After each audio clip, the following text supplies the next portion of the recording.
గాలికి ప్రయాసపడినట్టుగా చాలామంది ధనము కోసం, సంపాదన కోసం, ఉద్యోగం కోసం, వ్యాపారం కోసం, గృహాలు కట్టుకోవడం కోసం, ఇలాంటి అనేకమైనటువంటి వారి అవసరత కోసం ప్రయాసపడుతున్నాడు మానవుడు. ఇది ప్రతి మానవుడికి కూడా అవసరమై ఉన్నది. అయితే సర్వశక్తి గల దేవుడు వీటన్నిటిని కూడా ఎరిగిన దేవుడు కనుక ఆయన పుట్టించిన బిడ్డలకు ఖచ్చితంగా ఇవి అనుగ్రహించే దేవుడిగా ఉన్నాడు.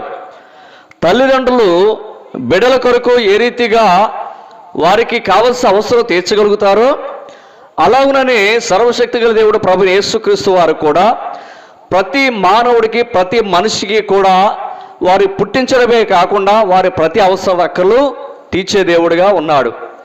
అయితే దేవుని వాక్యము మనం గమనించినట్లయితే ప్రయాసపడుతున్నాం, కానీ ఆ ప్రయాస దేని కొరకు?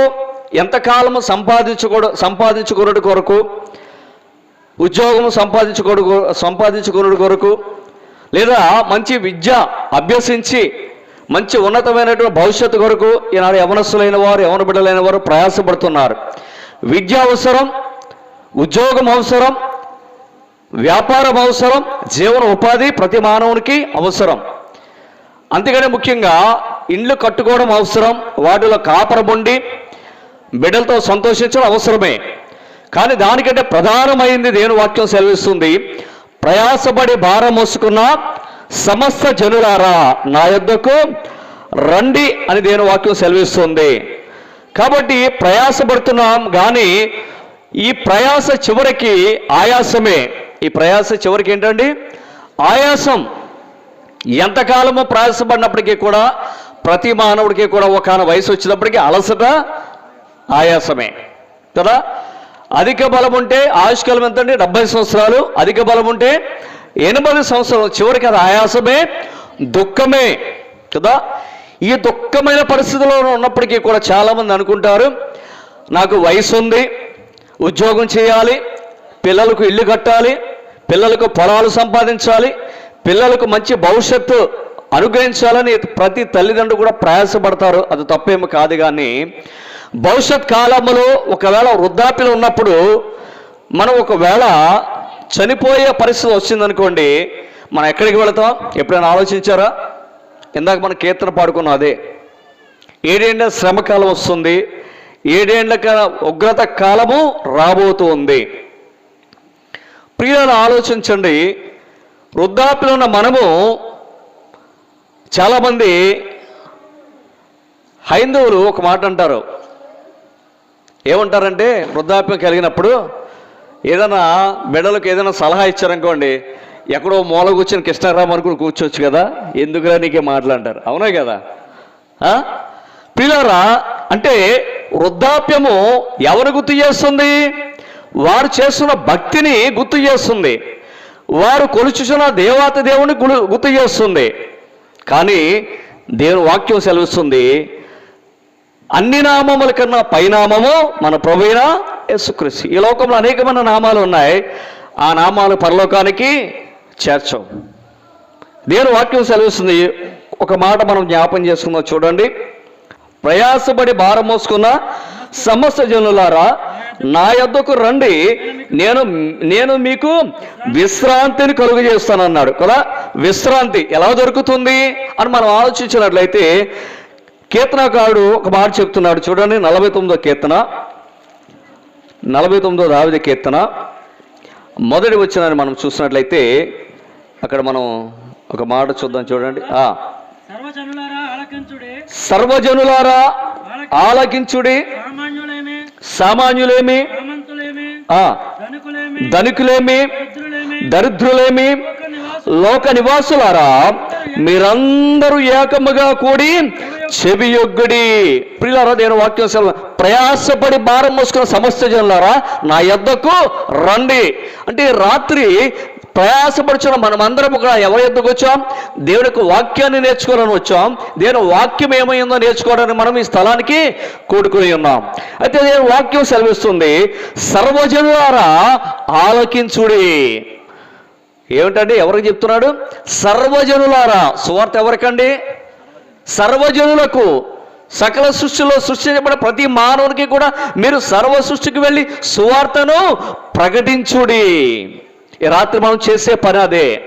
సర్వజనులారా ఆలకించుడి. ఈ రాత్రి మైకు ద్వారా వింటున్న వారు, ఇక్కడ కూర్చున్న వారందరూ కూడా మీరు ఆలకించాలని ప్రభువైన దేవాతి దేవుడు చెబుతున్నాడు. ఎవరు చెప్తున్నాడట? సామాన్యులేమి, సామంతులేమి, ధనికులేమి, దరిద్రులేమి, లోక నివాసులారా మీరందరూ ఏకముగా కూడి చెవియొగ్గుడి. ఎవరు చెప్పాడు? ప్రార్థనకి వెళ్ళే వారికి చెప్తున్నాడా? ధనవంతులకి చెప్తున్నాడా? దరిద్రులకు చెప్తున్నాడా?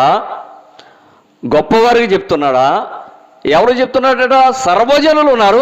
ఆ సర్వజనాంగంలో ఎవరు ఉన్నారంటే సామాన్యులు ఉన్నారు, ఎవరి సామంతులు ఉన్నారు, ధనికులు ఉన్నారు, దరిద్రులు ఉన్నారు. వీరందరి కొరకు కూడా యేసు ప్రభువుకు వచ్చిన సువార్తను ప్రకటించుడి. యేసుక్రీస్తు వారు ఎంతమందికి అండి? కొంతమందికేనా? ఎంతమందికి ప్రభు అయినా? అందరికీ. యేసుక్రీస్తు అందరికీ ప్రభువు కదా. ఆయన అందరికీ ప్రభు, ప్రభులకు ప్రభు, రాజులకు రాజు అయి ఉన్నాడు. ప్రియులారా, దేని వాక్యం సెలవుస్తుంది. ఈ రాత్రి మనము చూసినట్లయితే ఒక ఇద్దరు వ్యక్తులను ఈ యొక్క సామాన్యులేమి, సామంతులేమి, ధనికులేమి, దరిద్రులేమి, లోక నివాసులు మీరందరూ ఏకముగా కూడి చెవియొగ్గుడి అన్నాడు. దాని మాటకు మనం చూస్తే మానవుడు ఏ భారములో ఉన్నాడట? పాప భారములో ఉన్నాడు కదా. ఏ పాపం? ఎక్కడి నుంచి వచ్చింది పాపం అని ఆలోచన చేస్తే ప్రతి మానవుడు కూడా జన్మతః పాపులము. ఇదేంటండి మేము జన్మతః పాపులమేటి అని మీరు అడగచ్చు కదా. మన యొక్క పాపం ఎలా వచ్చిందంటే దేని వాక్యం సెలవిస్తుంది. ఆదికాండంలో మన లేఖనాన్ని తీసుకోవడం సమయం లేదు. ఆజ్ఞాతి క్రమమే పాపం కదా. ఆజ్ఞాతి క్రమమే పాపం. మానవుడు పాపభారము ఉన్నారు కనుక దేవుడు ఇద్దరు వ్యక్తులను పిలిచాడు. మొట్టమొదటిగా ఈ పాపభారం ఎలా వచ్చిందనంటే ఆజ్ఞను అతిక్రమించిన ఒక వ్యక్తిని మనం జ్ఞాపకం చేసుకుంది. ఆదికాండం 3వ అధ్యాయము, ఆదికాండము 3వ అధ్యాయము 9వ వచనం చూడండి. 9-10 వచనాలు చదవండి. దేవుడైన యెహోవా ఆదామును పిలిచి నీవు ఎక్కడ ఉన్నావని అనేను. అందుకతడు నేను తోటలో నీ స్వరము వినినప్పుడు దిగంబరిగా ఉంటేని గనుక భయపడి దాగుకొంటిన నేను.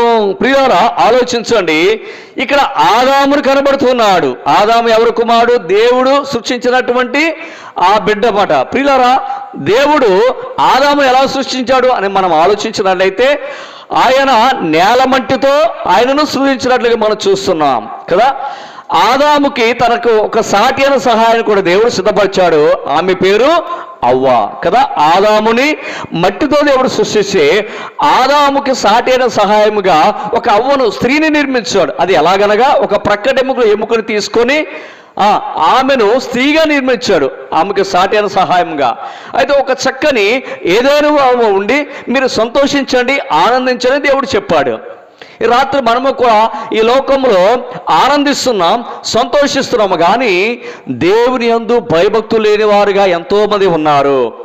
దేవుని ఎరగిన వారు ఎంతోమంది ఈ లోకంలో ఉన్నారు. ప్రియులారా, వీరు దేవుని ఎరిగిన వారుగా ఉన్నారు, దేవుని వాక్యం తెలిసిన వారుగా ఉన్నారు, దేవుని యొక్క సహవాసం కలిగిన వారు ఉన్నారు. ఆదాము అవ్వ కూడా ఏదైనా వనములో వారు ఉన్నారు. రాత్రి మనము కూడా ప్రార్థనా సహవాసంలో ఉంటున్నాం, ప్రార్థనా మందిరంలో ఉంటున్నాం, ప్రభుని గణపరుస్తున్నాం, ప్రభుని స్తుతిస్తున్నాం, ఆరాధిస్తున్నాము. కానీ పరిశుద్ధులతో పాటుగా ప్రభుని అంగీకరించిన వారు యవనస్తులు కానీ వృద్ధులు కానీ చాలా మంది దేవుని యొక్క మందిరంలో లోకంలో 1000 మంది, కొన్ని కోట్ల మంది జనాభా ఉన్నట్లయితే కొంతమంది ప్రభుని అంగీకరించిన వారు ఉన్నారు, కొంతమంది ప్రభుని అంగీకరించలేని వారు ఉన్నారు. ఇక్కడ ఆదాము కూడా ఒక చక్కని ఏదైనా వనంలో వారు ఉంచితే వారు మీరు తినండి, ఫలించండి, అభివృద్ధి పొందండి అని దేవుడు ఆశీర్వదిస్తే వారు ఏం చేస్తారంటే దేవుని మాటను అతిక్రమించారు. ఆలోచించండి, అతిక్రమించే కారణము చేత వారు ఏమి ఈ లోకానికి తీసుకొచ్చారంటే పాపాన్ని తీసుకొచ్చారు. దేవుడు అడిగాడు, అయ్యా ఆదామా నీవెక్కడున్నావు, ఏం చేస్తున్నావు అని అడిగినప్పుడు ఆయన అనాలి, ప్రభువా నాకు సాటికిచ్చిన భార్యతో నేను సహవాసంలో పాలు పొంది నేను స్తుతిస్తున్నాను, గణపరుస్తున్నాను చెప్పాలి. కానీ అతను ఏం చేస్తాడో తెలుసా?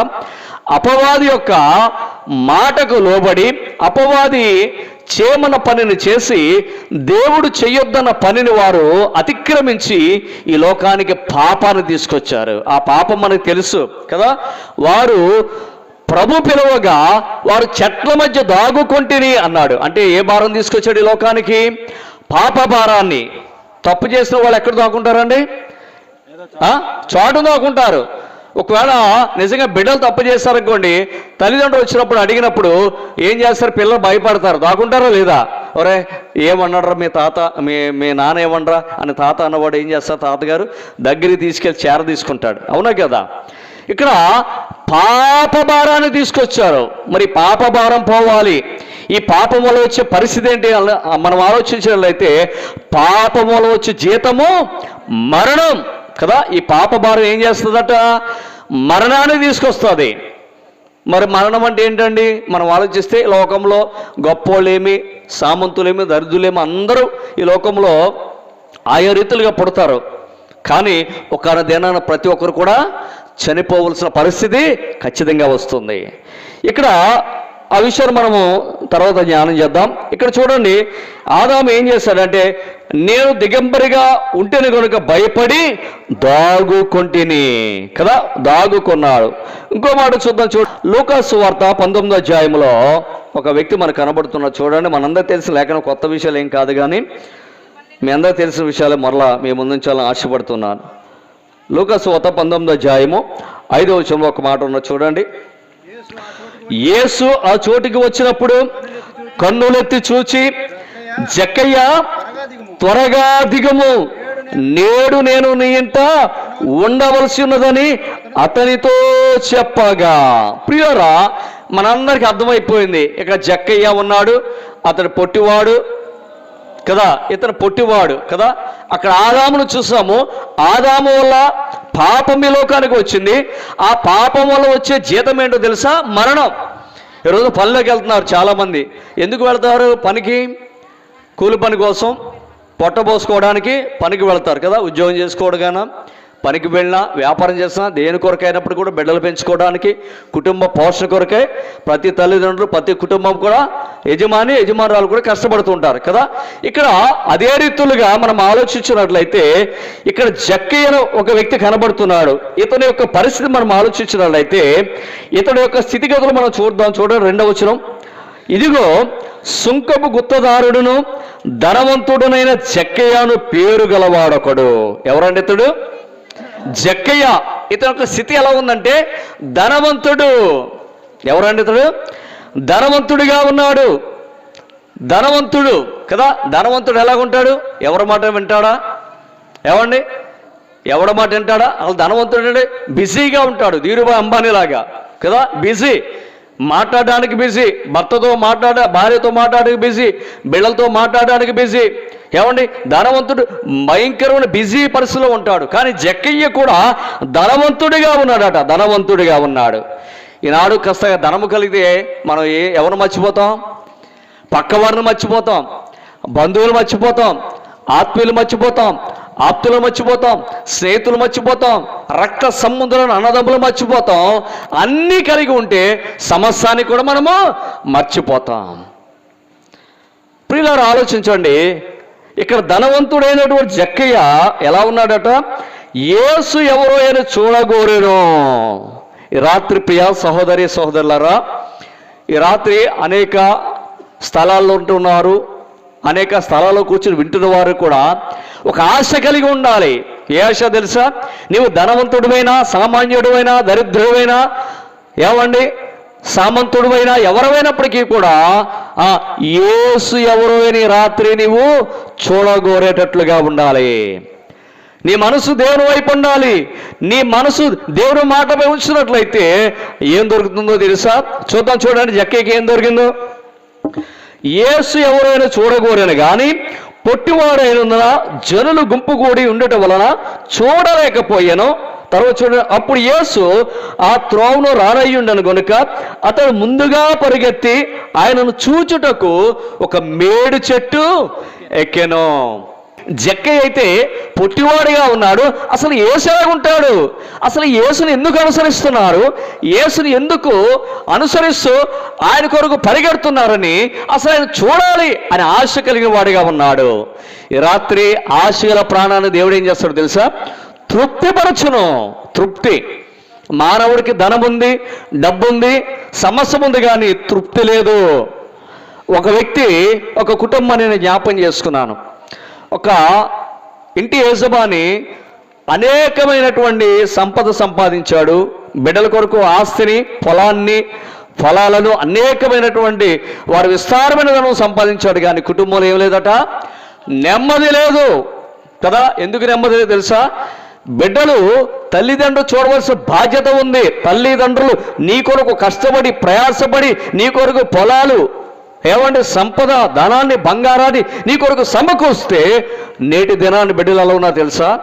తల్లిదండ్రులను విడిచిపెట్టేవారుగా, తల్లిదండ్రులను పోషించలేని వారుగా, తల్లిదండ్రులను ఆదరించలేని మన బిడ్డలు ఈ లోకంలో అనేక మంది ఉన్నారు.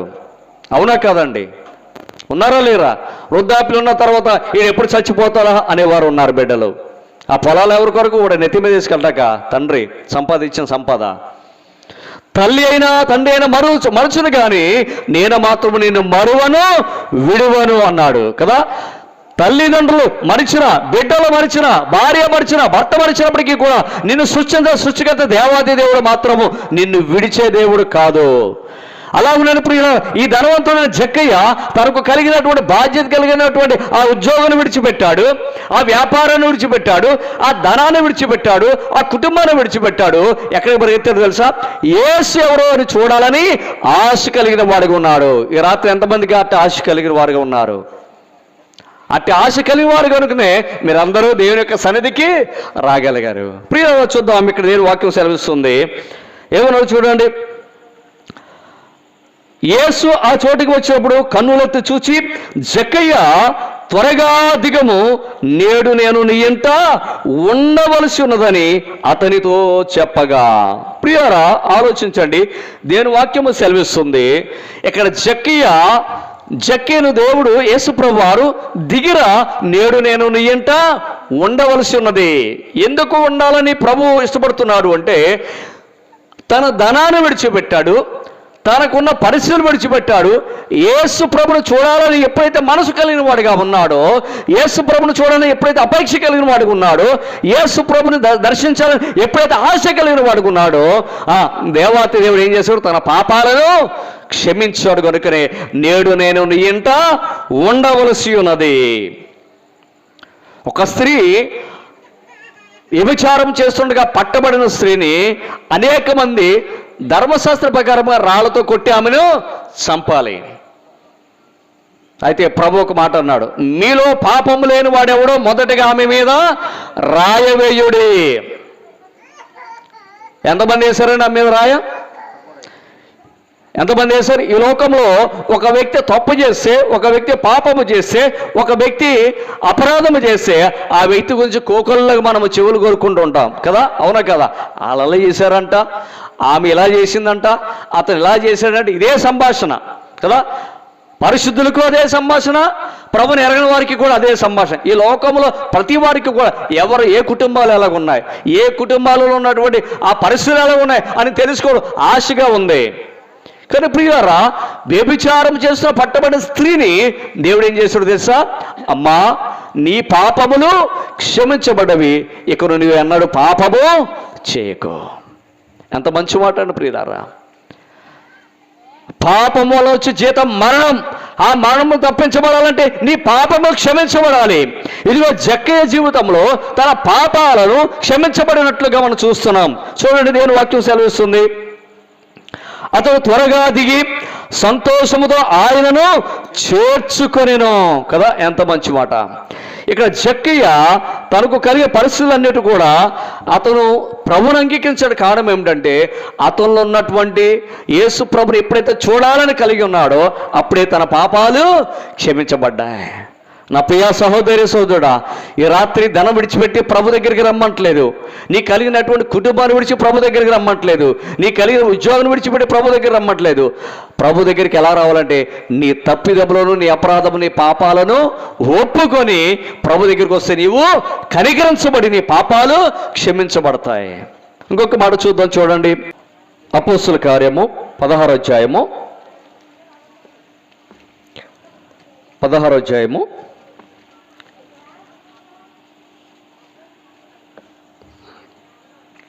ఈ మాటలు ఒకసారి చూద్దాం, చూడండి. 22 నుంచి చదవండి ఒకసారి. 22 వచ్చిన. అప్పుడు జనసమూహము వారి మీదకి దుమ్మిగా వచ్చెను,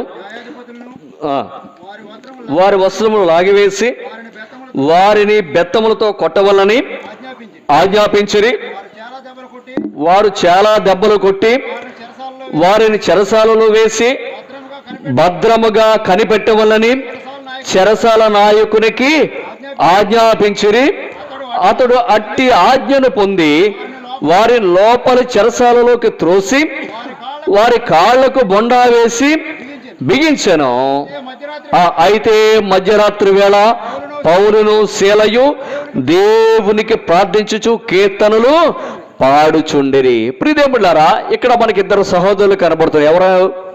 పౌలు, శీల కదా. ఈ పౌలు, శీల ఆ పుతోనును వేయబడ్డటువంటి ఒక సహోదరిని ఆ విడుదల కలుగు చేశారు.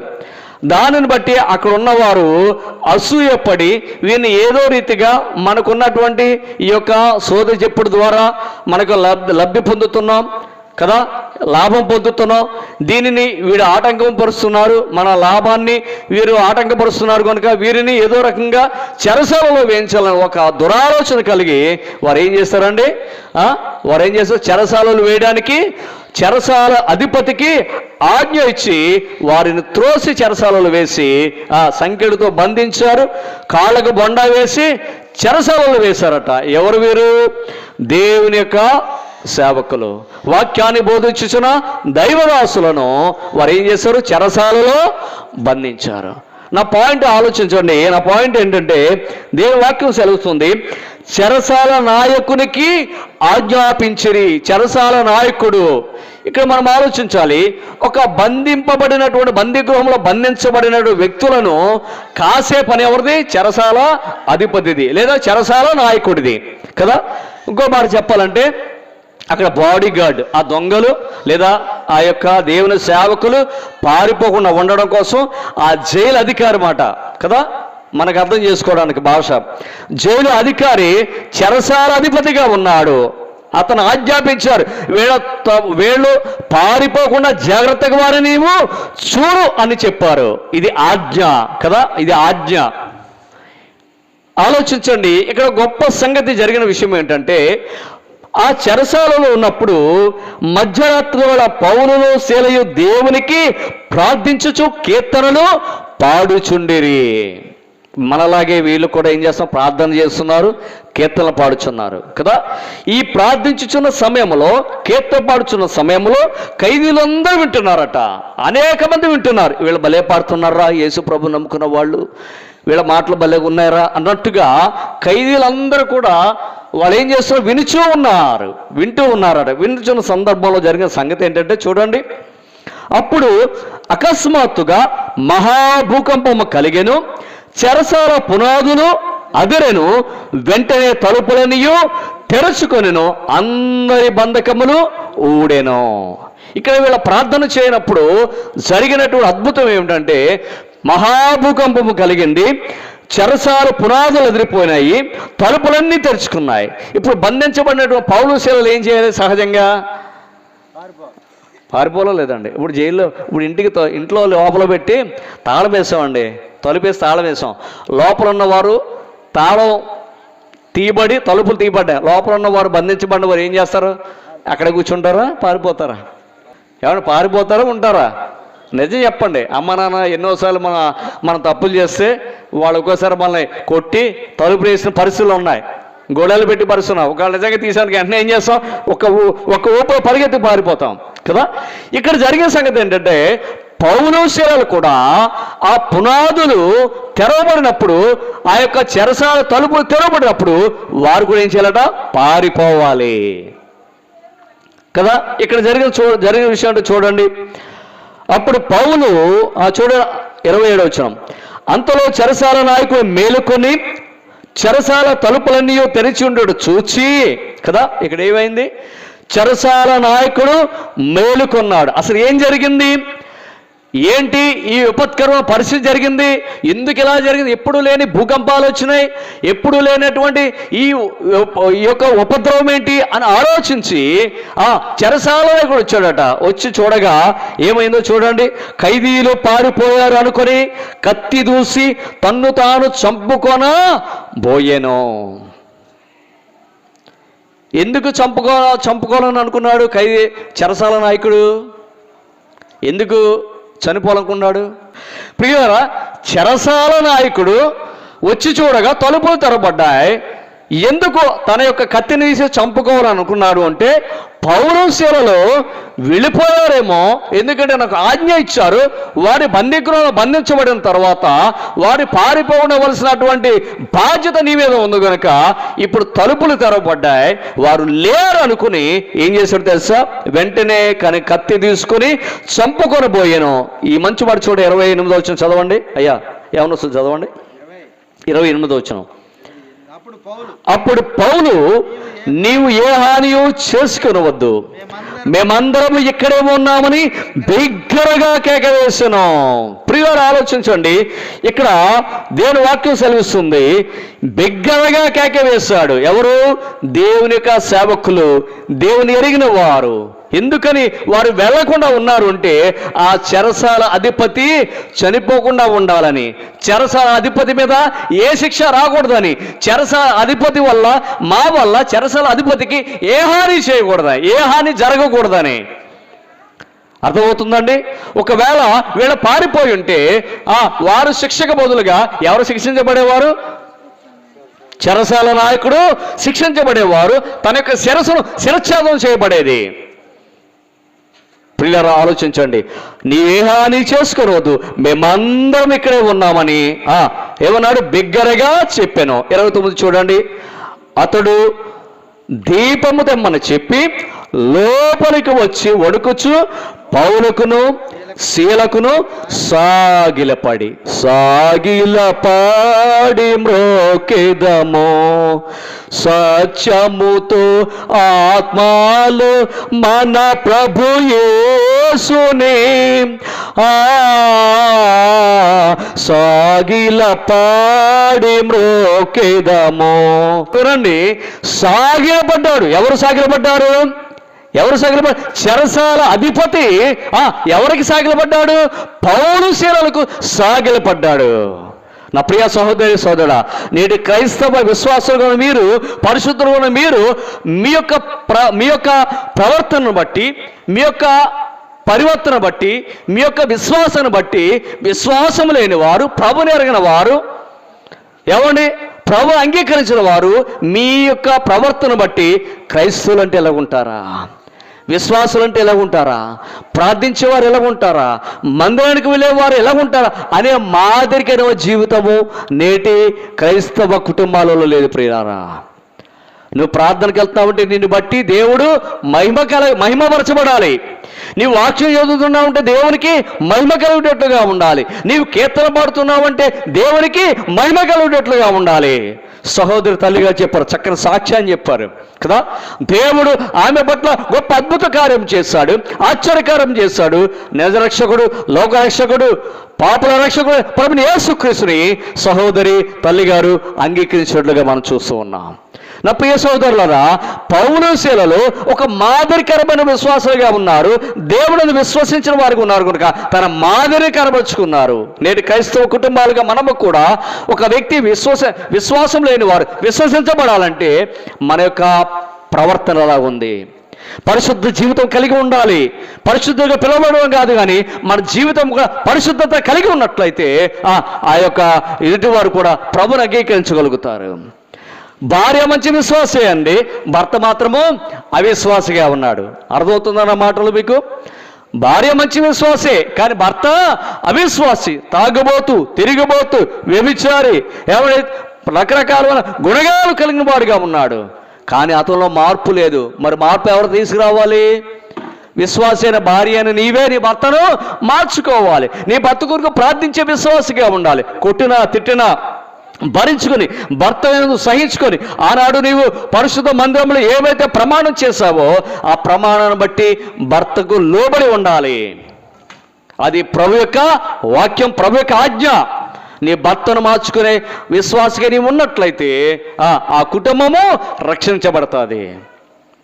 పిల్లరా ఆలోచించండి, ఇక్కడ పౌలు శీలలు కూడా ఒక ప్రభు నెరగినటువంటి ఆ చెరసాల నాయకుడు హాని చేసుకోకుండా ఉండడం కొరకు వారు ఏం చేశారు? పారిపోకుండా ఉన్నారు. ఎంత భక్తి జీవితం, ఎంత విశ్వాస జీవితం ప్రియులారా ఆలోచించండి. ముందుకు వెళుతున్నాం చూడండి. వణుకుచు పౌలునకు శీలకును సాగిలపడి వారిని వెలుపలకు తీసుకుని వచ్చి, అయ్యలారా రక్షణ పొందుటకు నేనేమి. ఎంత మార్పు వచ్చిందండి! ఏంటండి, చెరసాల పునాదులు అదిరినాయి, భూకంపం వచ్చింది, తలుపులన్నీ తెరవబడ్డాయి, ఖైదీలు బంధించబడి ఖైదీలు కనబడలేదు. ఆ వెంటనే ఏమనుకున్నాడు? చనిపోవాలనుకున్నాడు. కానీ ఆ చనిపోయే పరిస్థితులలో పౌలు శీలలు వచ్చి, అయ్యా నీవు ఏ హాని చేసుకోవద్దు. వెంటనే తన మనసు ఏమైందండి? ఏమైందా చెరసాల నాయకుడికి? అయ్యలారా రక్షణ పొందుటకు నేనేమి చేయవలెను. ఏం చేయాలండి? ఏం చేయాలి? రక్షణ పాత్రను చేతపుచ్చుకొని ఉంది కదా కీర్తనలో, లక్షల పాత్ర చేతపుచ్చుకోవాలా, రక్షణ పాత్ర చేతపుచ్చుకోవాలా? ఈనాడు చాలామంది లక్షల పాత్ర కొరకు ప్రయాసపడుతున్నారు, కానీ రక్షణ పాత్ర కొరకు ఎంతమంది ప్రయాసపడుతున్నారు? రక్షణ పరలోకానికి తీసుకెళ్తుంది, లక్షలు నరకానికి తీసుకువెడుతున్నాయి. ఇదిగో ధనవంతుడు తన యొక్క చెరసాల నాయకుడు తన యొక్క భక్తి జీవితాన్ని బట్టి, వారి యొక్క విశ్వాసాన్ని బట్టి, వారు నమ్మినటువంటి దేవుని బట్టి ఏం చేశారట? ఈ యొక్క చెరసాల నాయకుడు ఏమంటా, అయ్యలారా రక్షణ పొందుటకు నేనేమి చేయాలి.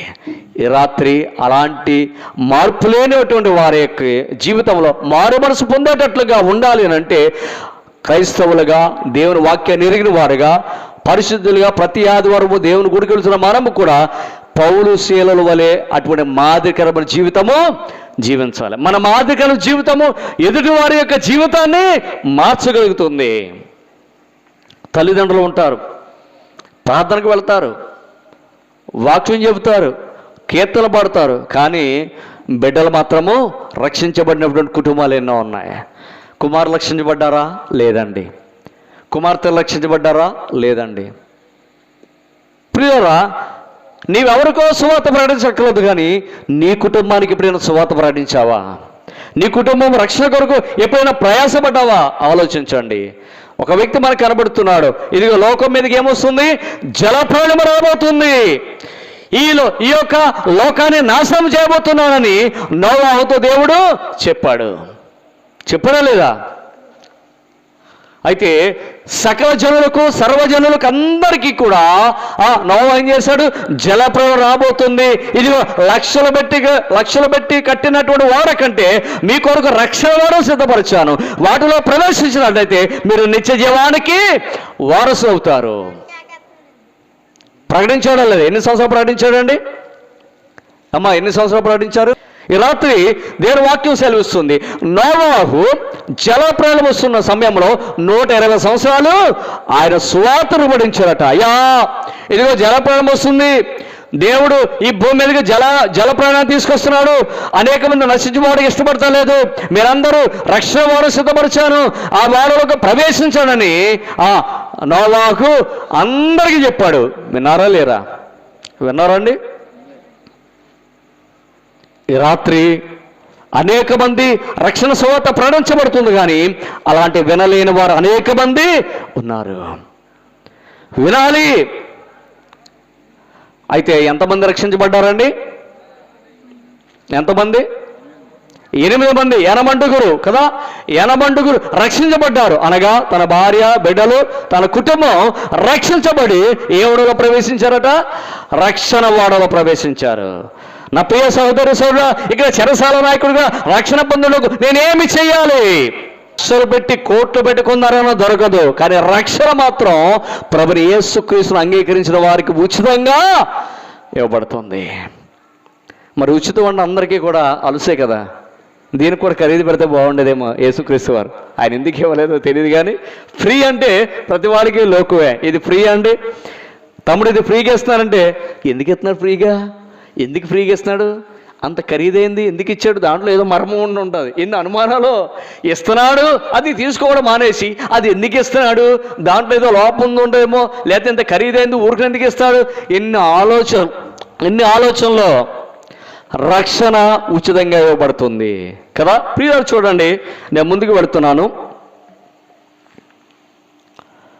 అందుకు వారు ఏం చెప్పారు చూడండి, పౌలు శీలలు, ప్రభుని యేసునందు విశ్వాసముంచుము. నీవు చేసే పని ఒకటో తెలుసా? ఏంటో తెలుసండి, ఈ రాత్రి చెరసాల నాయకుడు అడిగిన ప్రశ్నే చాలామంది అడుగుదారు అనుకుంటారు, అడగలేని వారు కూడా చాలామంది ఉంటారు. అడుగుదామనుకుంటారు, అడగలేక ఉన్నవారు చాలామంది ఉండవచ్చు. చెరసాల నాయకుడు అడిగిన ప్రశ్న ఈ రాత్రి చాలామంది అడుగుతూ ఉన్నారు. ఏమన్నారు? రక్షణ పొందాలంటే నేనేమో ఏమి చేయాలి? ఇక్కడ పౌలు శీల అన్నాడు, అయ్యా ప్రభుని యేసుక్రీస్తునందు విశ్వాసముంచుము, అప్పుడు నీవును చదవాలన్నమాట, నీవును నీ ఇంటి వారును రక్షణ పొందుదురు కదా. ప్రియులారా వినండి, మీ అందరికీ తెలిసి ఒక సత్యం ఏమిటంటే, ఈ మాట ఎందుకో జ్ఞాపకం చేస్తున్నాను. ఇక్కడ అదే అధ్యాయంలోనే మనం చూసినట్లయితే 16 అధ్యాయం 14 అప్పుడు లూదియాను దైవభక్తిలో ఒక స్త్రీ విడిచుండెను. ఆమె ఊదారంగు పడిన అమ్ముతుయేతైన పట్టణస్థురాలు. ప్రభు హృదయము ఆమెను తెరచును గనుక పౌలు చెప్పిన మాటలు ఎందు లక్ష్యముంచెను. ఆమెను ఆమె ఇంటి వారును బాప్తిసం పొందిరి. ఏం పొందారండి? బాప్తిసం పొందారు. ఎప్పుడు? ప్రభు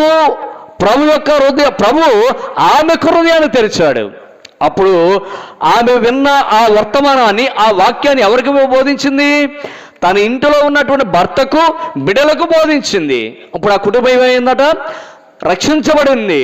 ఇక్కడ చెరసాల నాయకుడు కూడా పౌలు శీలలో చేసినటువంటి ఆ యొక్క త్యాగశీలమైన పరిస్థితిని బట్టి, వాడు ప్రేమను బట్టి రక్షణ పొందడానికి నేను ఏం చేయాలని అడిగినప్పుడు ప్రభు అయిన యేసుక్రీస్తులో విశ్వాసముచ్చు, అప్పుడు నీవును నీ ఇంటి వారును రక్షించబడుదురు. లూదియా దేవుని వాక్యాన్ని విని తన కుటుంబాన్ని రక్షించుకున్నది. చెరసాల నాయకుడు దేవుని యొక్క దాసు యొక్క విశ్వాసాన్ని బట్టి, వారు చేసినటువంటి ఆ కార్యమును బట్టి ప్రభువుని విశ్వాసం ఉంచాడు. అప్పుడు వారి కుటుంబము రక్షించబడింది. ప్రియులారా ఇంకొక మాట చూడండి, లూకా సువార్త 18వ అధ్యాయము 9 నుంచి చదువుకుందాం. తామే నీతిమంతులమని తమ్ము నమ్ముకొని ఇతరులను తృణీకరించు కొందరిలో ఆయన ఉపమానము చెప్పెను. ప్రార్థన చేయుటకై 2 మనుషులు దేవాలయముకు వెళ్ళిరి. వారిలో ఒక పరిసయ్యుడు, ఇంకొకడు సుంకరి. ప్రియులారా ఇక్కడ ఏమన్నాడు? పరిసయ్యుడు ఉన్నాడు కదా, సుంకర ఉన్నాడు. పరిసయ్యుడు సుంకర ఉన్నాడు కదా. వీళ్ళిద్దరు కూడా ఎక్కడికి వెళ్ళారు? దేవుని యొక్క మందిరానికి వెళ్ళారు. ఈ రాత్రి మనము కూడా మనకు కలిగినటువంటి విశ్వాసాలను బట్టి ఆయా భక్తి చేస్తూ ఉంటాం కదా. అందులో మంచి వాళ్ళు ఉంటారు, చెడ్డ వాళ్ళు ఉంటారు కదా. ప్రియులారా వినండి, పరిసయ్యుడు వెళ్ళాడు, సుంకరి వెళ్ళాడు. ఈ పరిసయ్యుడు చేసే ప్రార్థన ఎలాగుందంటే, దేవా నేను చోరులను, అన్యాయస్తులను, వ్యభిచారులైన ఇతర మనుషుల వలె కాక. ఈనాడు ప్రార్థనకి వెళ్ళి నేటి విశ్వాసులు కూడా ఎలా ఉన్నారంటే, నేను చాలా భక్తిపరుణ్ణి, నేను చాలా పరిశుద్ధుణ్ణి, నేను చాలా వాక్యం చదవగలను, నేను వాక్యం చెప్పగలను, లేదా నేను కీర్తన పాడగలను, పరిచర్య జరిగించగలను అని అనుకునేవారు చాలామంది లేకపోలేదు. ఈ యొక్క పరిసయ్యుడు కూడా నేను వాడిలాగా లేను, వీడిలాగా లేను, వాడిలాగా చుట్టలు తాగట్లేదు, సిగరెట్లు తాగట్లేదు, మందు తాగట్లేదు, జూడం ఆడట్లేదు, నేను చాలా భక్తిపరుణ్ణి అనుకుంటున్నాడు. ఈనాడు వీళ్ళకంటే వాళ్ళే శ్రేష్ఠులు కదా. వాళ్ళు నమ్మారంటే దేవునిని మరవరు. వారు అసహ్యమైన దానిని అది ఎంచుకొని ఒకవేళ విడిచిపెట్టారనుకోండి, ప్రభువుని కనుక నమ్మినట్లయితే సచ్చే వరకు కూడా నమ్మకముగా జీవిస్తారు. మనమైతే ఎలా ఉన్నాం? పరిసయ్యులాగా ఉన్నాం. పరిసయ్యుడు అన్నాడు, నేను చోరుల వలెను, అన్యాయస్తుల వలె, వ్యభిచారులను, ఇతర మనుషుల వలెనైనను ఈ సుంకర వలెను ఉండనందుకు నీకు కృతజ్ఞత స్తుతులు చెల్లిస్తున్నాను. ప్రియులారా, మనము దేవునికి మాదిరికరముగా ఉండాలి. తన్ను తాను హెచ్చించుకున్నవాడు తగ్గించబడును, తన్ను తాను తగ్గించుకున్నవాడు హెచ్చించబడును. నీవు హెచ్చించుకున్నావా, తగ్గించబడతావు. నీవు తగ్గించుకుంటే హెచ్చించబడతావు. ఇక్కడ పరిసయ్యుడు ప్రార్థన మనం చూసాం. పరిసయ్యుడు ఇతరులను విమర్శిస్తున్నాడు, పరిసయ్యుడు హెచ్చించుకుంటున్నాడు, పరిసయ్యుడు తన ఘనత కొరకు ఘనతకెక్కించుకుంటున్నాడు. అయితే ప్రియారా, సుంకరి చేసే ప్రార్థన మనం నేర్చుకుందాం. చూడండి, అయితే సుంకరి దూరములో నిల్చుండి ఆకాశము వైపు కన్నులెత్తుటకైనను ధైర్యము చాలక రొమ్ము కొట్టుకొనుచు, దేవా పాపినను నన్ను కరుణించుమని పలికెను. ఏం చేశాడండి? ఏం చేశాడు? ఏమని ఒప్పుకున్నాడు? మరి పరిసయ్యుడు ఏం చేస్తాడు? నేను పరిశుద్ధిని మందిరానికి వెళ్తాను, ఆరాధిస్తున్నాను, గణపరుస్తున్నాను అని తన గొప్పలు చెప్పుకుంటున్నాడు కానీ, తన యొక్క సెల్ఫ్ డబ్బా చెప్పుకుంటున్నాడు కానీ, సుంకరి ప్రభుని ఎరగని వాడు, ప్రభు మందిరానికి వెళ్ళిన వాడు, ప్రభు వాక్యం తెలని వాడు, అనేక రోజులుగా జీవించున్న ఈ సుంకరి ఏమొప్పుకున్నాడు తెలుసా? దేవా నేను పాపిని. ఒప్పుకుంటున్నారా ప్రియులారా? పాపులను రక్షించడానికి యేసుక్రీస్తు లోకానికి వచ్చాడు. ఎందుకు రక్షించడానికి వచ్చాడు? పాపులు ఎలా ఉన్నారట? నశించి దాన్ని వెతికి రక్షించడానికి మనిషి కుమారుడు లోకానికి వచ్చాడు. ఎవరు నశించిపోతున్నారు అంటే పాపులైన వారు, అల్పులైన వారు, అవిధులైన వారు, ప్రభునరైన వారు అనేక మంది నశించిపోవడానికి దేవుడు ఇష్టపడిన దేవుడు. ప్రియులారా, ఆలోచించండి. పాపులు రక్షించడానికి మనిషి కుమారుడు ఈ లోకానికి వచ్చాడు. రక్షించడానికి వెతికి రక్షించడానికి మనిషి కుమారుడు ఈ లోకానికి వచ్చాడు. సుంకరి చేస్తాడు, అయ్యా దేవా నేను పాపిని, కన్నులెత్తుటకైనను ధైర్యము చాలక తను రొమ్ము కొట్టుకొనుచు. రొమ్ము ఎప్పుడు కొట్టుకుంటారు తెలుసా? అయ్యో అయ్యో అయ్యో దేవుడా దేవుడా దేవుడా అంటే చూసారా, ఎంత పని చేసేవరా అని పదాలు మాట్లాడతారు చూసారా కొంతమంది. అలాంటప్పుడు కొట్టుకుంటారు, ఎంత పని చేసావో ఎలా మాట్లాడతారు సహోదరులు. కానీ రొమ్ము కొట్టుకోసాడు, ఎంత పాపిని, ఎంత ఘోర పాపిని నన్ను రక్షించడానికి, తప్పించడానికి, విమోచించడానికి నీవు ఈ లోకానికి వచ్చావయ్యా. దేవుడు ఎంత ప్రేమగా దేవుడు తెలుసా? దేవుడు లోకమును ఎంతో ప్రేమించెను, దానికి అనంతము లేదు ప్రియారా, ఎంతో ప్రేమించెను. ఆయన ప్రేమ గల దేవుడు, ఆయన ప్రేమ వర్ణించలేనిది. ఒక్కొక్క మాట చూద్దాం, చూడండి. ఇంకొక మాట, ప్రకటన గ్రంథం 2వ అధ్యాయము, 27వ వచనం. ప్రకటన గ్రంథం 2వ అధ్యాయము, మారు మనసు పొందుటకు నేను దానికి సమయం ఇచ్చితేనే గాని అది తన జారత్వం విడిచిపెట్టి మారు మనసు పొందనొల్లదు. ప్రియులారా, ఇక్కడ మనం ఆలోచించినట్లయితే మారు మనసు, పాపాలు క్షమించబడ్డాయి అనడానికి సూచన ఏంటంటే తెలుసా? నీవు మార్పు చెందడమే. నీ పాత బ్రతుకు విడిచి, రోత బ్రతుకు విడిచి, పాత అలవాట్లు మానివేసి, పాత స్థితిని, రోత స్థితి విడిచిపెట్టినట్లయితే అదే మారు మనసు. రక్షించబడిన ప్రతి విశ్వాస యొక్క పరిస్థితి ఎలా ఉండదు తెలుసా? ఈమె బ్రతుకు మారింది, ఇతని ప్రవర్తన మారిందనే దాని నిదర్శనం ఏంటో తెలుసా? మన మాట తీరు బాగుండాలి. పాతపడాలి రాయ్ అనేవాళ్ళం, కానీ ఇప్పుడు ప్రియ సహోదరుడా, అన్నా, చెల్లి, అక్క, వందనాలు తమ్ముడు, ఎంత మార్పు వచ్చిందండి. ఇదివరకు రాయ్ నాకు నమస్కారం చెప్పాడు అన్న టైపులో ఉన్నాం, కానీ ఇప్పుడు ప్రభుని అడిగిన తర్వాత అన్నా వందనాలు, అక్క వందనాలు. ఇది సహోదర ప్రేమ, దేవుని ప్రేమ. కాబట్టి ప్రియులారా, మారు మనసు పొందేటట్లుగా, మారు మనసు పొందిన తర్వాత విశ్వాసికి ఉండవలసిన లక్షణాలు. ప్రియులారా, ఇక్కడ దేవుని వాక్యం చదువుతుంది, మారు మనసు పొందేందుకు నేను సమయం ఇచ్చేదని కానీ ఏం చేశాడట? సమయం ఇచ్చింది కానీ అది తన జాగ్రత్త విడిచిపెట్టి మారు మనసు పొంద నల్లదు. భక్తుడైన యోబు గారు ఒక మాట అన్నాడు చూడండి. యోబు గ్రంథం 36 అధ్యాయము 10వ వచనం చూడండి. యోబు గ్రంథం 36 అధ్యాయము 10వ వచనం. 10 అండి. ఉపదేశం వినుటకై వారి చెవిని తెరవజేయను, పాపము విడిచి రండని ఆజ్ఞ ఇచ్చుచున్నా. మొదటి మాట ఏంటంటే, ప్రయాసపడే భారం మోసుకున్న సమస్త జనులారా నా యొద్దకు రండి. వచ్చే వారికి ఏమిస్తాడు దేవుడు? లక్షలు ఇస్తాడా? ఏమిస్తాడు? విశ్రాంతి నీకు కలుగజేస్తాను. ఎంత గొప్ప మాట! ఇక్కడ యోబు భక్తుడు అంటాడు, పాపం విడిచి రండని ఆజ్ఞ ఇచ్చాడు. రండి రండి యేసుని యొద్దకు రమ్మనుచు. పడదాం, అందరం పడదాం. యేసుని యొద్దకు బడి భారము మోయువారల, ప్రయాసపడి భారము మోయువారల్ ప్రభుని చెంతకు పరుగిడి వేగమే, ప్రభుని చెంతకు పరుగిడి వేగమే. రండి రండి యేసుని యొద్దకు రమ్మనుచున్నాడు. ఎలా రావాలి తండ్రి దగ్గరకు?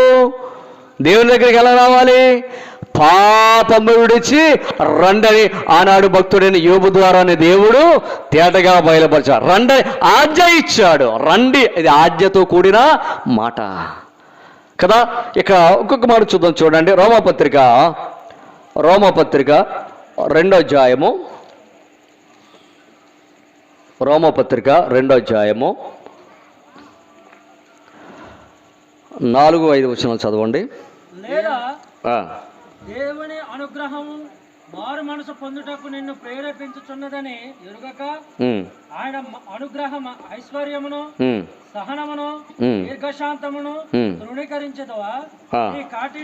నీ కాఠిన్యమును మార్పు పొందని నీ హృదయమును అనుసరించి ఉగ్రత దినమందు, అనగా దేవుని న్యాయమైన తీర్పు బయలుపరచబడు దినమందు నీకు నీవే ఉగ్రతను సమకూర్చుకొందువు. ప్రియులారా, ఇక్కడ దేవుని వాక్యం సెలవుస్తుంది, మారు మనసు పొందాలని ప్రేరేపణని కలిగినప్పుడు ప్రభుని యేసుక్రీస్తు కృపగల దేవుడు యొక్క అనుగ్రహం నీవు పొందుకోవాలి. ఇక దేవుని వాక్యం సెలవుస్తుంది, దేవుని అనుగ్రహము కదా. దేవుని అనుగ్రహం ఏంటో తెలుసండి? మారు మనసు పొందాలని, రక్షించబడాలని, నమ్మి బాప్తిసం పొందాలని కదా. నమ్మిన వారికి ఏముందండి? దేవుని యొక్క రాజ్యం, నమ్మని వారికి శిక్ష.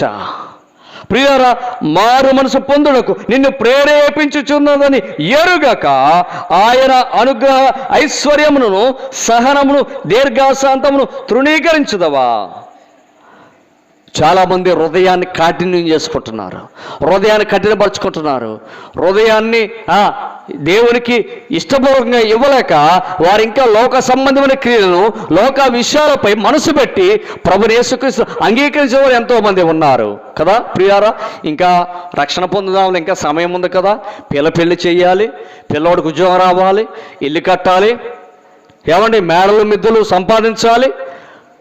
ఈ లోపల రిటైర్మెంట్ అయిపోయే వయసు వచ్చిన తర్వాత పిల్లలు పెళ్ళిళ్ళు చేశాక తాతలు అయిన తర్వాత మనవాళ్ళు ఎత్తుకోవాలి, మనవాళ్ళని ఎత్తుకోవాలి.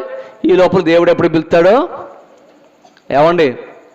మనిషి రాకడ, దేవుని రాకడ, మనిషి పోకడ ఎవరికైనా తెలుసా?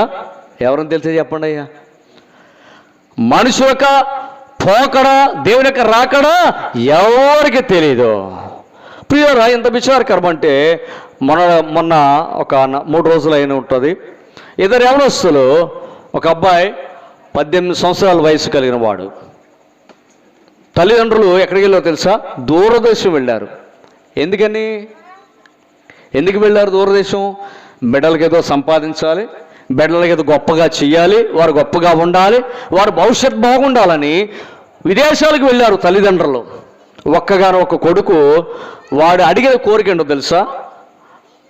మీరేమడుగుతారు యవనస్తులు? ఎవరు చెప్పారండి? మీరేనా బ్రదర్? బండి. ఏ బండి కావాలంటారు మీరు? Royal Enfield. ఇప్పుడు దానికంటే ఏదో బైక్ చెప్పారండి, నాకు అర్థం, నా పేర్లు తెలియదు కానీ బైక్ విషయాలు. కేటీఎమ్మో ఏటీఎమ్మో పేటీఎమ్మో తెలియదు, కానీ ఏదో మొత్తం మీద అన్న చెప్పినట్టుగా రాయల్ ఎన్ఫీల్డ్ లేదా కేటీఎమ్మో ఒక మంచి బండి కొనుక్కున్నాడు అంటే ఇంచుమించు 2,50,000 అంట బండి. ఎంత అండి? 2,50,000. ఏ బండి అన్నది? కేటీఎమ్మా? ఏమది ఎలా ఉంటుందో నాకు తెలియదు. 2,50,000 ఖరీదైన బండి కొన్నారు. 1,50,000 2 లక్షలు పెట్టి ఇల్లు కట్టడం ఏదో జరిగింది, ఏదో కొన్న స్థలంలో.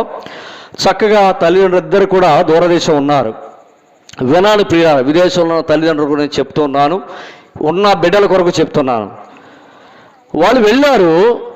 వాడు మా గ్రామం, మా కలవచెల్లే వచ్చాడు. వచ్చి తన బంధువుల ఇంటికి వచ్చాడు. అక్కడ ఉన్నటువంటి ఆ బంధువులు ఒక యవన బిడ్డను, ఒక చిన్న బిడ్డ, పెద్ద వయసేం కాదు, అది 15 సంవత్సరాలు కూడా ఉండవు, 12, 13 ఉంటాయేమో. వాడిని తీసుకొని 11 గంటల ప్రాంతంలో వాడు పెరవలవుతాడు, ఏదో ఊరు ఐడియా లేదు కానీ నాకు పేరు గుర్తులేదు, కానీ వెళుతూ ఉన్నారట. తీసుకెళ్ళి రారా వద్దాం మళ్ళీ వచ్చేద్దాం అని. ఈ బండి చిన్న కుర్రోడు ఫోన్ ఇచ్చాడంట. కాస్త దూరం వెళ్ళదాకా మునిపల్లి దాటి వరకు. మునిపల్లి నుంచి ఆ బండి గల వ్యక్తి కుర్రోడు, 18 ఏళ్ళు కుర్రోడు, ఆ బండి ఓనర్ తీసుకున్నాడు. ఇంచుమించుగా ఆ బండి స్పీడు చాలా స్పీడ్ వెళ్తుంది. ఎలా రేట్ చేస్తే అంత దూరం వెళ్ళిపోద్ది అంటది. నాకు తెలియదు వాళ్ళు చెప్పే మాటలు. 150 స్పీడ్ వెళ్ళాడంట. ఎంతండి? 150 స్పీడు. మా బండి కనుక నిజంగా ఒక 80 కొట్టాలనుకోండి, మా షైన్ బండి ఆయనది నాది, మా బండి కనుక ఒక 80 కొట్టామని కూడా బబ్బ సౌండ్ వచ్చేస్తుంది. ఆడు 150 కొట్టాడంటే ఇంకా మామూలుగా ఉండదు. ఇంకా సరిగ్గా కానూరు అగ్రహారంలో ఆ క్రాస్ రోడ్డు మీరు ఎప్పుడైనా చూసారు లేదో, ఆ ఎదురుగుండా వాళ్ళ ఎదురు లారీ వెళుతుంది పెరల వైపే, వెనకాల వెళ్తున్నారు. వెళ్ళి స్పాట్ కొట్టేశాడు. స్పాట్లో తల ఎడిపోయి స్పాట్లో చనిపోయాడు. వెనకాలన్న మా ఊరు అబ్బాయి 2 చేతులు విరిగిపోయి ముఖం అంతా చిక్కడైపోయి చనిపోలేదు, కానీ పనికిరాని పరిస్థితుల్లో ఉండి హాస్పిటల్లో ఉన్నాడు. ఈ కుర్రోడు తల్లి కూడా దుబాయ్లో ఉంది. ఈ దెబ్బలు తిన్నవాడు, చెయ్యి ఇరిగిపోయినాడు. ఆ బండి కొనుక్కున్న వ్యక్తి తల్లిదండ్రులు దూరదేశం ఉన్నవారు. ఆ కొడుకు ఏకైక కొడుకట. అర్థమవుతుందా? ఒక్కగాను ఒక కొడుకు 2,50,000 కొన్నటువంటి బండి చెత్త అయిపోయింది. మనిషి ఆ లారీ కింద వెళ్ళిపోయి నుజ్జు అయిపోయాడు. మొత్తం తలకి పగిలిపోయి రక్తస్రావం చూడలేక ఎంత భయంకర పరిస్థితి పిల్లారా. నా ప్రియ సహోదరు, దీపం ఉండగా ఏం చేయాలంటే ఇల్లుని చక్కబెట్టుకోవాలి. సహోదరులారా, ఈ రాత్రి ఒక పాఠాన్ని నేర్చుకోవాలి ఈ సువార్త కూడిక ద్వారా. బిడ్డల కొరకు సంపాదిస్తున్నాం, కానీ బిడ్డలు దేవుని కొరకు, వారి యొక్క రక్షణ కొరకు ఎప్పుడైనా ప్రార్థన చేసావా? తల్లిదండ్రులుగా నీ బిడ్డల కొరకు, సంపాదన కొరకు ప్రయాసపడుతున్నావు. నా బిడ్డల భవిష్యత్తు బాగుండాలి, వారు మంచిగా చదువుకోవాలి, మంచి ఉద్యోగాలు చేయాలి, మంచి గొప్పవారుగా ఉండాలని కోరుకుంటున్నావు. కానీ దేవుని వరకు ఎలాగో పెంచాలో, దేవుని కొరకు ఎలాగో రక్షణలో నడిపించాలో, నీ బిడ్డలను బాల్యదనం నుంచే దేవుని యొక్క మంది నడిపించే సహోదరులుగా ఉన్నారా? ఆలోచించండి. ఇక్కడ దేవుని వాక్యం సెలవుస్తుంది, మారు మనసు పొందడానికి సమయం ఇచ్చాను, కానీ వారు మారు మనసు పొందడం వల్ల ఉన్నారు. ఇక్కడ దేవుని వాక్యం సెలవుస్తుంది, దేవుని యొక్క అనుగ్రహం, దేవుడు లోకమును ఎంతో ప్రేమించెను. ఇక్కడ దేవుని వాక్యం సెలవుస్తుంది. చూడండి, ఒక మాట చూద్దాం. లూకాసు వార్తలోనే, లూకాసు వార్త 16వ అధ్యాయము 27 నుంచి 30 వచనాలు. అప్పుడు అతడు, తండ్రి, అలాగైతే నాకు 5 సహోదరులు ఉన్నారు, వారును ఈ వేదకరమైన స్థలములకు రాకుండా వారికి సాక్ష్యమిచ్చుటకై నా తండ్రి ఇంటికి వాని పంపవల్లని నిన్ను వేడుకొనుచున్నాను నేను. ఎవరండి సంభాషణ? ఎవరెవరి మధ్య జరుగుతుంది సంభాషణ? ఏమండి? ధనవంతుడు అబ్రహాం. ఇక్కడ కూడా మనకు మొట్టమొదటి మాట, దరిద్రులేమి, సామంతులేమి, సర్వజనులారా మీరు ఆలకించి చెవియకుడి. ఇప్పుడు మనకి ఇద్దరు కనబడుతున్నారట. పరిసేయుడు సుంకరు కనబడ్డాడు, జక్కయ్య కనబడ్డాడు, ఇంకా చాలామంది మనం ధ్యానించాం కదా. చెరసాల నాయకుడు కనిపించాడు కదా. ఇక్కడ ధనవంతుడు లాజరు కంబైన్డ్గా కనిపించారు. ఇక్కడ ఇందాక నుంచి వేరువేరుగా ఉన్నాం. ఇక్కడ ధనవంతుడు లాజరు కనిపించాడు. ఇక్కడ ధనవంతుడు ఎలా ఉన్నాడట? సుఖభోగాలు అనుభవించాడు, ఆనందాన్ని అనుభవించాడు, ఎంజాయ్ చేశాడు. ప్రతి మానవుడు కూడా అనుకునేది ఏంటంటే ఈ లోకంలో తినము, త్రాగము, సుఖించము కదా. ఏంటంటే తినుము, త్రాగుము, సుఖించము, ఎంజాయ్ యువర్ లైఫ్ అన్నట్టుగా కదా. తిన్నామా, తెల్లారిందా, పడుకున్నామా అన్నట్టుగా ప్రతి మానవుడు ఇదే కోరుకుంటున్నాడు. తిన్నామా, తెల్లారిందా, పడుకున్నామా. ఆదివారం అంతే ప్రతి ఒక్కరు కూడా సండే అంటే సందడిగా ఉంది. సండే అంటే సందడైపోయింది. సండే అంటే చాలామందికి ఒక బిర్యానీ పాయింట్, ఒక మద్యపానం పాయింటే చూసుకుంటున్నారు. కానీ వారి యొక్క జీవితాలు ఆత్మీయంగా ఎలా ఎదగాలో ఆలోచన లేదు. నువ్వు వారమంతా కష్టపడుతున్నావు, కనీసం ఆదివారం నువ్వు ఏ కులస్తుడివైనా, ఏ మతస్థుడివైనా, ఏ మందిరానికి వెళ్ళివాడివైనా, ఎవరైనప్పటికీ కూడా ఆదివారం ఏం చేయాలట? ఏం చేయాలి? నీ కుటుంబంతో గడపాలి. భార్య భర్తలు నీ కోసం చూస్తారు యజమానుడిగా. అయ్యో నా భర్త 6 దినాలు కష్టపుంచి పని చేస్తాడే, ఈరోజు ఇంటి దగ్గర ఉంటాడు, చక్కగా వంటలు సిద్ధపరిచి కుటుంబమ్మగా భార్య బిడ్డలుగా అందరూ కూర్చుని భోజనం చేయాలని ఆశ కలిగి ఉన్నాం. కానీ భర్త ఏమైపోయాడట? సాయంకాలం అయ్యేటప్పటికి ఎక్కడ ఉన్నాడు తెలుసా? ఎక్కడున్నాడు? ఆడికి వెళ్ళిపోయాడు అంతే. డిపో, ఆర్టీసీ డిపో కాదండి, ఆర్టీసీ డిపో కాదు, డిపార్ట్మెంట్ పేరు గుర్తొచ్చేది అదే. ఆడికి వెళ్ళిపోతున్నారు చాలామంది. భర్త వస్తాడు, భార్య చూస్తుంది, బిడ్డలు చూస్తున్నారు, తండ్రి వస్తాడు కదా, డాడీ వస్తాడు, డాడీ ఏం తీసుకొస్తాడు, ఏం తెస్తాడు అని బిడ్డలు చూస్తున్నాడు. అయ్యో నా భర్త వారమంతా కష్టపడ్డాడు, భార్యతో సంతోషించే పరిస్థితులు ఉన్నాయో లేవు భార్య ఎదురు చూస్తుంది. సండే అంటే సరదా కాదు, సండే అంటే సందడి కాదు కదా. సండే అంటే కుటుంబముగా కలిసి జీవించడం. ఇక్కడ మన వాళ్ళు ధనవంతుడు లాజరు, ధనవంతుడు సుఖాన్ని అనుభవించాడు, సుఖాన్ని ప్రేమించడం. ఒక దినాన్ని చనిపోయాడు, సమాధి చేయబడ్డాడు, పాతి పెట్టబడ్డాడు. ఎక్కడ కొనుక్కోబడ్డాడట? ఏమండి ఎక్కడ కొనుక్కోబడ్డాడు?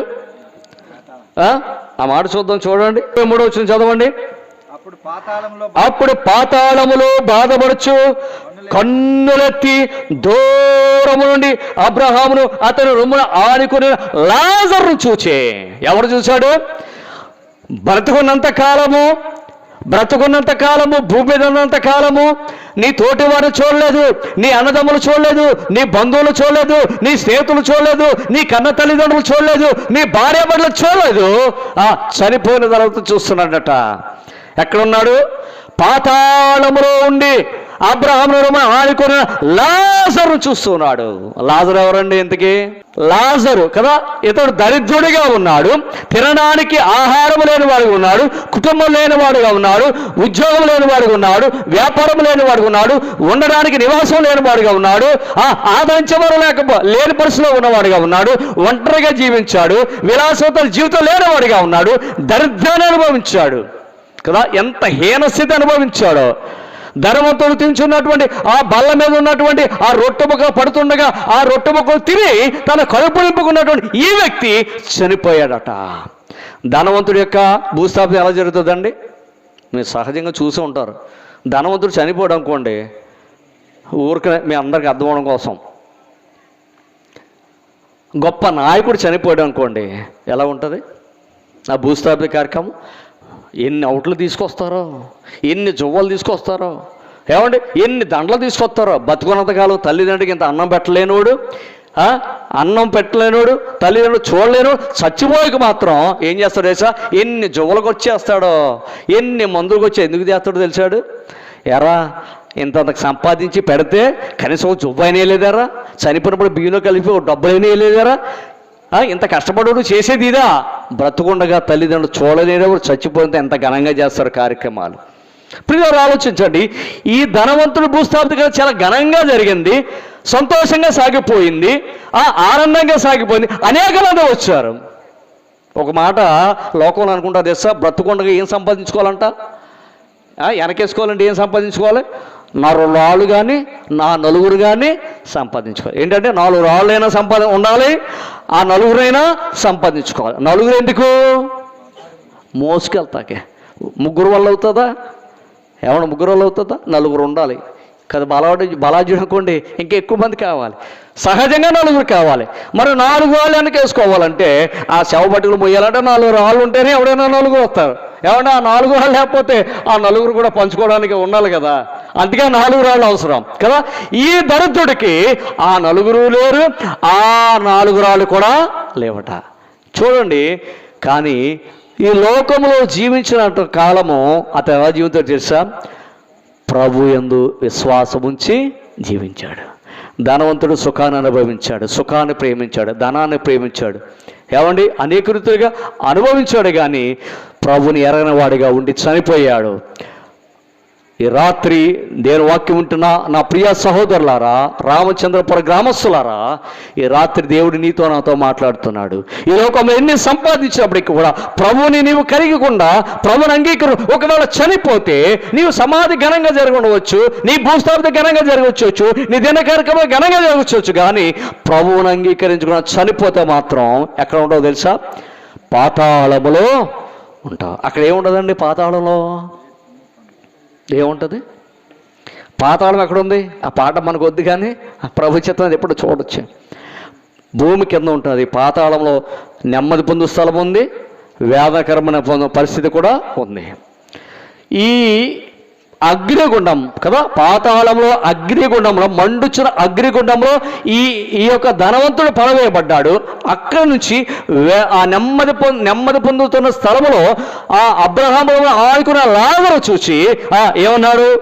మన పాయింట్కి వెళ్తాం చూడండి. కన్నులెత్తు దూరమున అబ్రహాము రోమును అతను ఆనుకున్న లాజరు చూసి, తండ్రి అయిన అబ్రహామా, నా యందు కనికరపడి తన వ్రేలుకొని నీళ్ళలో ముచ్చిన నాలుగు చల్లార్చుకున్నటకు లాజరును పంపము. ఎక్కడుండి చెప్తున్నారు తెలుసా? ఈ మాట పట్టుకుందాం. నేను ఈ అగ్ని జ్వాలలలో ఎక్కడున్నారండి? మనకు అర్థమైపోవాలి. పాతాళంలో ఉన్నాడు. పాతాళం ఎక్కడున్నాడట? అగ్ని జ్వాలలో ఈ యొక్క ధనవంతుడు ఉన్నాడు. లాజరు ఎక్కడున్నాడండి? అబ్రహాము రొమ్మున ఆనుకొని ఉన్నాడు. నా ప్రియ సహోదరుడా, ఈ రాత్రి ప్రభుని యేసుక్రీస్తు అంగీకరించకుండా ఒకవేళ చనిపోయి నేను సమాధి కార్యక్రమం ఘనంగా జరగవచ్చు, కానీ ఒకవేళ నేను ఇప్పుడు ప్రభుని అంగీకరించి చనిపోతే నిత్యాగ్నిగుండం, మండుచున్న వేదకర ప్రదేశం, అక్కడ అగ్ని ఆరదు, పురుగు చావు, వేదకరమైన పరిస్థితి, బగబగా మండుచున్న అగ్నిగుండం తోయబడతావు. జాగ్రత్త. ఇక్కడ లాజరు చనిపోయాడు. లాజరు చనిపోయి అబ్రహాము ఆనుకున్నాడట. అక్కడ చూడండి, నేను ముందుకు వెళ్తున్నాను, ముగించుకుందాం. ఇక్కడ 28 వచ్చిన చూడండి, 27 వచ్చిన 27 చూడండి. అప్పుడు అతడు, తండ్రి, అలాగైతే నాకు 5 సహోదరులు ఉన్నారు. ఎవరు చెప్తున్నాడు ఈ మాట? అబ్రహాముతో ధనవంతుడు చెప్తున్నాడు. ఎక్కడి నుంచి చెప్తున్నాడు?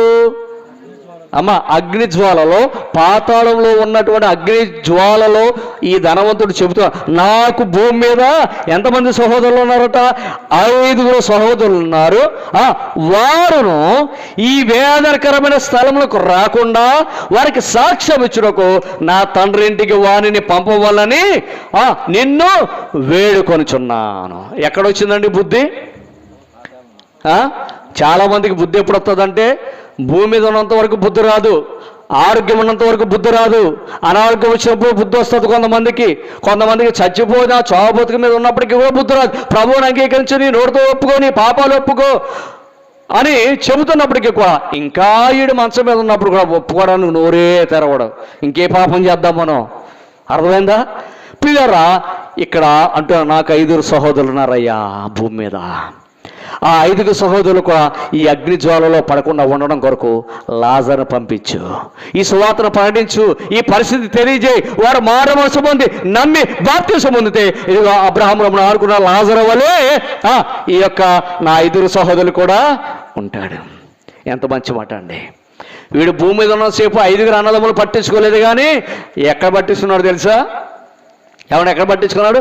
అగ్ని జ్వాలలో యాతన పడినప్పుడు గుర్తొచ్చారు 5 సహోదరులు. ఈ లోకంలో అలాగే ఉన్నారు చాలామంది. భూమి మీద ఉన్న వారు అక్క చెల్లెలు గుర్తురారు, అన్నదమ్ములు గుర్తురారు, చచ్చిపోయిన తర్వాత ధనవంతుడు గుర్తొచ్చినట్టుగా వస్తారు చాలామందికి. అప్పుడు అంటున్నాడు కదా, ఏమన్నాడు? రాకుండా చూడండి, సహోదరులు ఉన్నారు. 29. అప్పుడు అందుకు అబ్రహాము, వారి యొద్ద మోషేయు ప్రవక్తలు ఉన్నారు, వారి మాటలు వినవాలని అతనితో చెప్పగా. నేను ఒక మాట జ్ఞాపం చేసి ముగిస్తాను. ఒక వ్యక్తి, ఇక్కడ సమాధులు ఉన్నట్టున్నాయి కదా, దారిలో ఉన్నాయా? ఆ పక్కన ఖాళీ స్థలం కదా అంతానే, ఆ పక్క వాళ్ళు ఒక్కపోస్తుందని పక్కన చల్లగా ఉంది కదా, రోడ్డు మీదకి వెళ్ళాడు. ఎవరన్నా అలాంటాడు, నేనే అనుకోండి, ఒక్కపోస్తుంది, చెమట పట్టేస్తుంది అని పక్కనే సమాధులు ఖాళీ స్థలం, పక్కన ఇల్లు. ఏం చేయాలి? సర్లే సర్దకి సమాధి ఒడ్లోకి వెళ్తే కదా బాగుంటుందేమో, చల్లగాలి ఎత్తుందో, నాలో ఉంటాడు ఎవరు వెళ్ళి ఆ సమాధి మీదకి వెళ్ళి కూర్చున్నాడట. అర్థమవుతుందా? సమాధి మీదకి వెళ్ళి కూర్చున్నా అంట. అదే రాత్రి ఒక సహోదరుడు అలా వస్తుండగా, ఇదేవుడ్రా అర్ధరాత్రి సమాధి మీద కూర్చున్నాడా అని అనుకున్నాడట. నిజంగా అర్ధరాత్రి సమాధిలో కూర్చుంటే ఎలా ఉంటుంది చెప్పండి? సమాధిలో ఉన్న వాళ్ళు లేచి పైన కూర్చున్నాడేమో, లేకపోతే నిజంగా ఎవరైనా కూర్చున్నాడేమో అన్నట్టుగా ఉంటుందా లేదా? నిజంగా వాడు వస్తూ ఉన్నాడట. ఒరే ఇది మన విజయ్ కుమార్ లాగా ఉన్నాడురా అని అనుకున్నాడట. అయినా ఇదేంటి ఈ సమయంలో అక్కడ కొట్టుకున్నాడు, ఇక్కడ కూర్చున్నాడు ఏంటి? ఇల్లు ఉంది కదా, ఇంట్లో ఉండకుండా ఎక్కడికి వచ్చాడేంటి? ఏసీ ఉంది కదా, ఏసీ విడిచిపెట్టి ఎక్కడ వచ్చాడంటే ఏంటి తేడా అనుకుని డౌట్ పడుతూ వస్తున్నాడు. కానీ వాడి పరిస్థితి ఎలా ఉంది తెలుసా? దగ్గర వచ్చి భయం వేసి ఇక ఒకే ఒక ఊరుకున పరిగెత్తులు లంఘించుకున్నాడట. పరిగెత్తుతూ ఉన్నాడు. ఈయన గుర్తొచ్చింది, ఒరే ఆగరా బాబు, ఒరే ఆగరా, నేనేరా బాబు అని మన సామి చెప్పేసినట్టుగా పిలుస్తున్నారు గట్టిగా. ఉండరా బాబు, నేనురా అన్నాకి ఈడు ఎక్కడ ఆగుతాడు? వీడికి ఏ భయం వచ్చిందండి? ఏ భయం వచ్చింది? దెయ్యమనే భయం వచ్చింది కదా, దెయ్యమనే భయం కదా. ఆలోచించాడు. పరిగెత్తి మొత్తానికి పట్టుకుని, ఒరే ఎందుకు పారిపోయారా? నేనురా అని చెప్పినప్పుడు, ఒరే నువ్వేట్రా, నువ్వు అనుకోలేవురా బాబా, ఆ సమాధి మీద ఉన్నవాడు చూసి ఏ దెయ్యం వచ్చింది అనుకున్నాను రా అన్నాడట. ఒరే నేను దెయ్యం కాదురా బాబా, నేను రా అన్నాడట. ఒక్క పోస్తున్నాను ఏదో ఊసిపక్క సమాధి గడి కూర్చున్నానట. నేను ఎందుకు చెప్తున్నాను ఈ మాటలు? నిజంగా నాకు 5 సహోదరులు ఉన్నారు. ఈ వీరిని రక్షించడం కొరకు లాజర్ని నీవు పంపించు. ఒకవేళ నిజంగా లాజర్ని పంపిస్తే ఏమనుకుంటారు వీళ్ళందరూ? ఏమనుకుంటారండి? అయ్య బాబు వీడు ఎప్పుడో చచ్చిపోయాడు కదా, వీడు సువార్త చెప్తామేంటి, నిజంగా దెయ్యం వచ్చిందేమో అనుకుని ఎవరైనా వింటారా వాక్యం? ఎవరు వింటారా? లాజర్ను పంపించన్నాడు. కుదరదు అంటున్నాడు. ఏమన్నా చూడండి. అందుకు అబ్రహాము వారి యొద్ద మోషేయు ప్రవక్తలు ఉన్నారు, వారి మాటలు వినవాలని అతనితో చెప్పగా, అతడు తండ్రి విన అబ్రహామా అలాగనవద్దు, మృతులలో నుండి ఒకడు వారి యొద్దకు వెళ్ళిన ఎడల వారు మారు మనసు పొందరని చెప్పాను. అందుకు అతడు మోషేయు ప్రవక్తలను చెప్పిన మాటలు వారు విని ఎడల మృతులలో నుండి ఒకరు లేచినని వారు నమ్మరని దేని వాక్యము సెలవిస్తుంది. నా ప్రియ సహోదరులారా, పత్రిక 2వ అధ్యాయము 3వ వచనం చూడండి.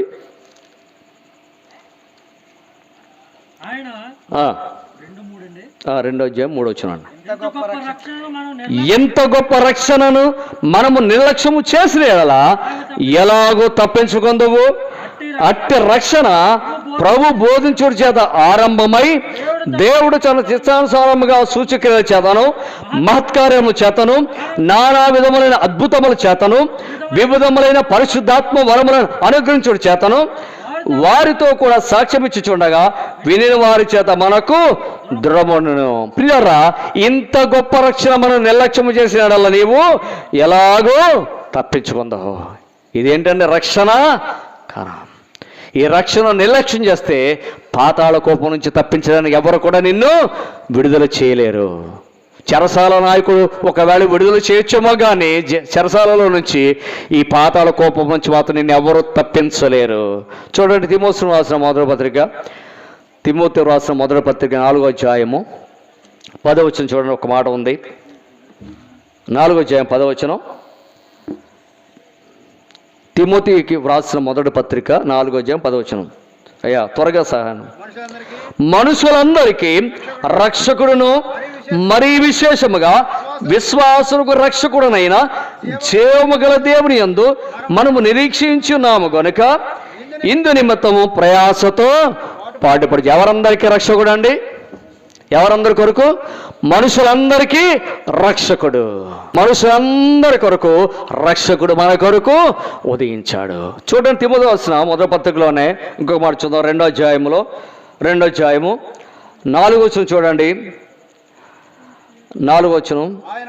ఆయన మనుషులందరూ రక్షణ పొంది సత్యమును గూర్చిన అనుభవ జ్ఞానము గలవారే ఉండవాలని హెచ్చరించుచున్నాడు. ఈ మాట పట్టుకుందాం. అందరూ కూడా. దేవుడు ఒక్కడే, దేవునికి నరులకును మధ్యవర్తియు ఒక్కడే, ఆయనే క్రీస్తు యేసును నరుడు. ప్రియులారా, అర్థమవుతుందనే మాటలు మనుషులందరూ రక్షణ పొందాలని, మనుషులందరి కొరకు రక్షకుడిగా ఉన్నాడు. ఆయనే, ఆ దేవుడు ఒక్కడే, దేవునికి నరులకు మధ్యవర్తియు ఒక్కడే. ఆ మధ్యవర్తి ఎవరండి? ఆయన క్రీస్తు నరుడు. ఈయన అందరి కొరకు విమోచన క్రైదనముగా తన్ను తాను సమర్పించుకొనెను కదా. ఎవరందరి కొరకట?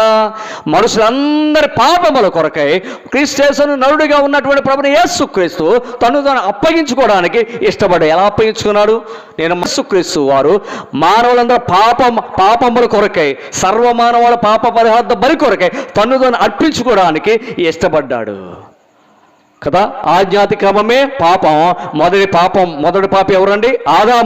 ఆదాము చేసిన ఆజ్ఞ అతిక్రమించడం వచ్చిన పాపం. ఈ పాపముడు వచ్చుచున్నటువంటి మరణము తప్పించబడాలంటే, నిత్యనాశం నుంచి విమోచించబడాలంటే, విమోచ క్రైదనమ్మగా మనందరి పాపముల కొరకే ఆయన మృతి పొందడానికి ఇష్టపడిన దేవుడు ఎవరంటే ప్రభువైన యేసుక్రీస్తు. ఎడ్డ రక్తం వల్ల కాదు కానీ, మేక రక్తం వల్ల కాదు కానీ, కోళ్ళ రక్తం వల్ల కానీ ఈ పాపం నుంచి మనం విమోచించలేదు కానీ ఎవరి రక్తం వల్ల? పరిశుద్ధుడైన రక్తం, నీతిమంతుడైన రక్తం. ఎవరున్నాయండి? మన రక్తం పరిశుద్ధంగా ఉందా? మన రక్తం నీతిమంతుడిగా ఉందా? మనమంతా కుచితమే. ఏ గ్రూపులో ఉన్నప్పటికీ కూడా షుగరో, బీపీయో, థైరాయిడో, లేదా గైనికల్ ప్రాబ్లమ్స్, ఏవో ప్రాబ్లమ్స్ కదా. ఈ రక్తం అంతా కలుషితం, ఈ రక్తం అంతా పాపం, ఈ హృదయం అంతా దురాలోచనలు, దుర్మార్గపు ఆలోచనలు, కుచితమైన ఆలోచనలు, పాపపు ఆలోచనలు కలిగి ఉన్నాయి. కానీ ప్రభువు యేసుక్రీస్తు నీతిమంతుడట. ఆయన పవిత్రుడు, నిర్దోషి, నిష్కల్మషుడు, పాపంలో చేరగా ప్రత్యేకించబడిన వాడట. అటువంటి నీతిమని ప్రభుని యేసుక్రీస్తును సొంత రక్షణ ఎవరు అంగీకరిస్తారో అట్టి వారికి ఏమైనా పరలోక ప్రవేశం. నమ్మి బాప్తిస్మం పొందిన వారికి నిత్యరాజ్యం, నమ్మని వారికి శిక్ష విధించబడను. నా ప్రియ సోదరులారా, ప్రభుని యేసుక్రీస్తు నీ కొరకు నా కొరకు ఆ కల్వరిశిలో తన రక్తమంతయు కార్చాడు. మన పాపభారం అంతా కూడా ఆ శిలువ మోసుకున్నారు. ప్రియారా, ఆయన 3 మేకుల చేత శిలువలో వేలాడారు. అరచేతితో చేసే పాపం ఊరికి మేకులు కొట్టించుకున్నారు. అరికాలంలో చేసిన పాపం నిమిత్తమై అరికాలంలో మేకులు కొట్టించుకున్నారు. మన యొక్క దురాలోచన నిమిత్తమై శిరస్సుపై ముళ్ళమూటను ధరింప చేసుకున్నారు. కొడాదెబ్బ కొట్టారు.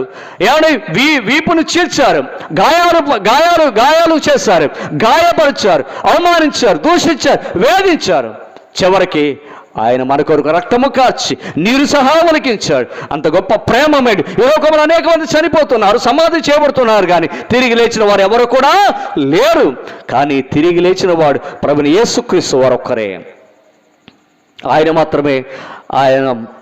ఆయన మన పాపాల కొరకే చనిపోయి సమాధి చేయబడి లేఖనం ప్రకారముగా 3వ దినాన తిరిగి పునరుద్ధానుడిగా లేచారు అని ఎవరైతే విశ్వసించారో, నమ్మారో అట్టి వారికి దేవుడు ఆశ్రయుడిగా ఉన్నాడు, దుర్గముగా ఉన్నాడు.